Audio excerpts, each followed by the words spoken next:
Episode 7, The Enemy of My Enemy. The Kharzun were never preparing to conquer the galaxy. They were preparing to survive it, and humanity had spent 2 years fighting the wrong war. When Sol Command confirmed the trajectory of the Collective's advance, debate ended quickly. The Kharzun defensive arc was no longer viewed as expansion. It was a shield. If the Dominion had been fortifying for centuries, then they possessed knowledge humanity did not. The decision was made. A delegation would cross into Kharzun space, not as aggressors, as negotiators. The fleet that once met Kharzun warships in open combat now advanced under controlled silence. Weapons remained powered, but not targeted. Shields remained active, but not flared. A universal transmission was sent, requesting parley.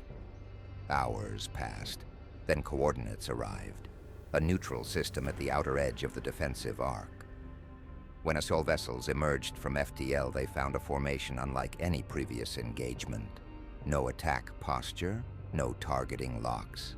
Instead, a massive Kharzun command vessel held position near the system's star, its hull threaded with stellar amplification conduits, drawing controlled streams of energy from the sun itself. The message was clear: power, but disciplined. A single human diplomatic cruiser detached from the fleet. Docking clamps engaged against alien alloy. For the first time, humans stepped aboard a Kharzun warship by choice. The interior architecture was angular and metallic. Dark surfaces reflected deep red illumination. Energy pulsed through exposed conduits in rhythmic patterns. Controlled, precise. Waiting within the central command chamber stood the Kharzun High Strategist, tall, scaled, armored by hardened dermal plates, cold eyes that reflected calculation rather than hatred. For several moments, silence held. The war between their species was still fresh. The strategist spoke first. "You have seen the boundary?" It was not a question. Humanity confirmed. A holographic projection filled the chamber.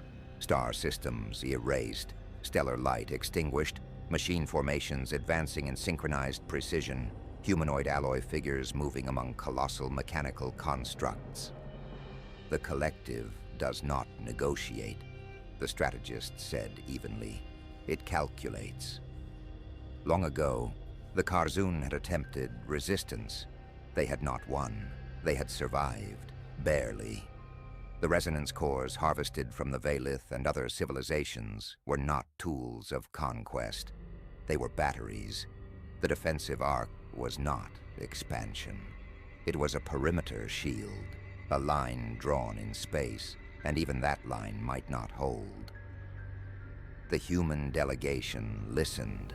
The enemy that once attempted Earth's destruction now stood as the only civilization in the galaxy, with centuries of experience fighting the coming extinction. "You are young," the strategist observed. "Adaptive."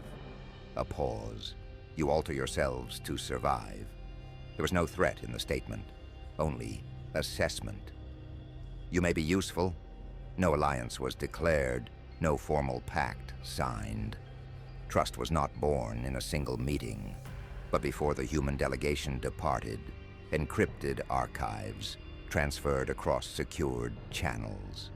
Kharzun battle data, collective engagement records, stellar defense modeling, centuries of survival encoded into tactical frameworks. Humanity had crossed a threshold, not into submission, not into surrender, but into cooperation with a former enemy, and somewhere beyond the dark boundary. The Collective continued its silent advance. For the first time since stepping into the stars, humanity understood. This war would not be won by pride. It would be survived by unity.